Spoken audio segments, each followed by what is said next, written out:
Good morning. I've had the great honor of being back at my alma mater to be part of this conference, and I agreed to do this because I felt that there was no better place and no better time to have this conversation than here in Williamsburg today, for a few reasons. And Dean Pulley alluded to this in his remarks, that Williamsburg and this college is a place that was founded on an idea that you could break the order.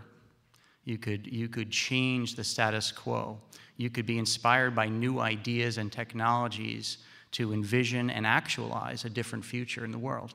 And that really happened here. It happened in this college. It happened in this town 300 years ago, and it can very easily happen again.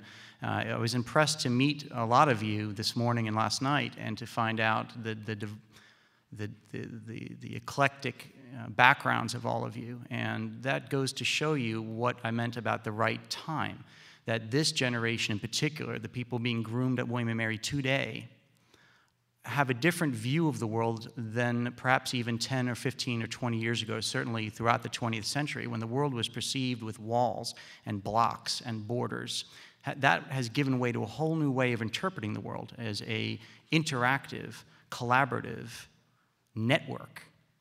And that thinking and that way of looking at the world makes this the right time to have this conversation, which is about how you tackle the problems facing the world. The most serious problems, the most grievous issues, whether it's war or it's disease or it's pandemic or it's environmental sustainability, these cannot be conquered in silos.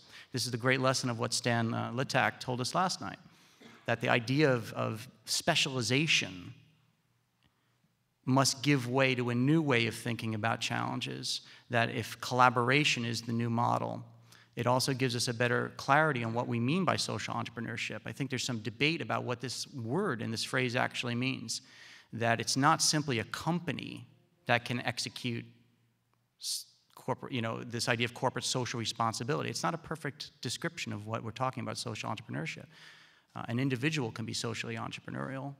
An NGO can be socially entrepreneurial. Any aspect of civil society can. It's simply applying the methodologies and strategies of business to create meaningful social change, to create public good, to create a sense of shared value that a company could subscribe to just as easily as an NGO. And that's a new way of interpreting these challenges. And there's really no better place to do that than here. I think you're going to hear a lot of very interesting discussions today. I am very, very proud that some friends that I've invited to join us today have been able to, and I think you're going to be hearing fascinating perspectives from them coming from around the world, what social entrepreneurship means to them and how those lessons can be applied worldwide. You have very eclectic panels today that will shed light on a host of issues ranging from food and water to the environment, to lots of other issues that are vexing the public debate. So with no further ado, I want to introduce one of our participants today who represents, in effect, government, which plays a key role in a lot of these discussions, as well as business and NGOs and civil society, and that's Jim Cheng. Jim Cheng is the Secretary of Commerce and Trade for the Commonwealth of Virginia. Kindly join me and welcome him to the podium.